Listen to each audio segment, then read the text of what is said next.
On the morning of January 30th, 2007, two technicians from Appalachian Heating arrived to put the new tank into service. The lead technician then departed for another job site, leaving an inexperienced junior technician to prepare for the transfer of propane unsupervised. At about 10:25 a.m., the junior technician began to unscrew the safety plug from the liquid withdrawal valve, a valve the CSB would later determine was permanently stuck in the open position. Propane likely flowed out of the hole in the plug, but the technician had not been trained on the importance of checking for the escaping gas. Immediately, as the technician removed the plug, a jet of propane sprayed upward through the valve. A billowing white cloud of flammable propane vapor formed behind the store. The propane struck the eaves of the building and flowed into the store through vents in the roof overhang and directly into the restrooms through two vent pipes. The flammable gas also diffused down through the ceiling. The gas, colored gray here for illustration, was invisible to the employees inside, but they noted the spreading odor associated with propane. The dense vapor also accumulated at ground level around the tank and the foundation of the building. The technician, standing in the midst of the propane cloud, was unable to stop the release due to the force of the jet. Over the next almost half hour, all four store employees remained inside, and the technicians stayed by the tank as others responding to the propane release arrived. There was no evacuation as propane continued to escape from the tank. At 10:28 a.m., shortly after the leak began, the junior technician called the lead technician, informing him of the situation. At 10:31, the lead technician called Thompson Gas Technical Support for guidance. The lead technician then called the junior technician back and likely told him to call 911. At 10:40 a.m., the junior technician made a 911 emergency call. 911, where's your emergency? He told the operator, "I need the fire department down at the Little General Store in Gent.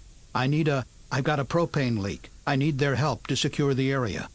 He went on to say, "I work for Appalachian Heating. We've had a dysfunction in the tanks and I have a leaky tank."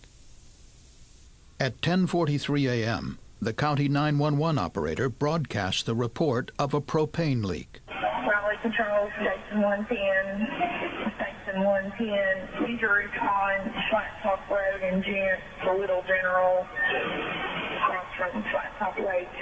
Report of a propane leak. 4 minutes later, at about 10:47 a.m., a Gent Volunteer Fire Department captain arrived. He ordered the store to close. The employees turned off the gasoline pumps, locked the door, and remained inside. They posted a sign on the door reading, "Store closed due to gas leak." Despite the imminent danger, no one inside or outside the building evacuated. Next, two emergency medical technicians arrived in an ambulance. They went to the tank to examine the technician for a frostbite injury, likely caused by contact with the liquid propane. Just after 10:50 a.m., the lead technician returned to the scene and joined the junior technician at the leaking tank. A short time later, another volunteer firefighter arrived in his personal vehicle and met the others at the tank. It was now approaching 10:53 a.m. The two propane technicians remained near the leaking tank. The fire captain, the firefighter, and an emergency medical technician stood nearby. The other EMT directed traffic away from the store. The four employees waited inside.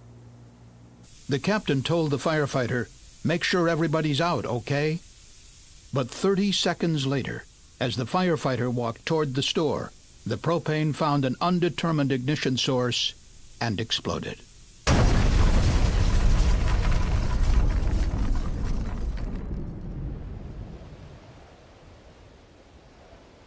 911, where's your emergency? The propane tank blew up. The building is gone. It's gone, lady. The explosion leveled the Little General Store, propelling building fragments in all directions. The propane tanks landed more than 50 feet away.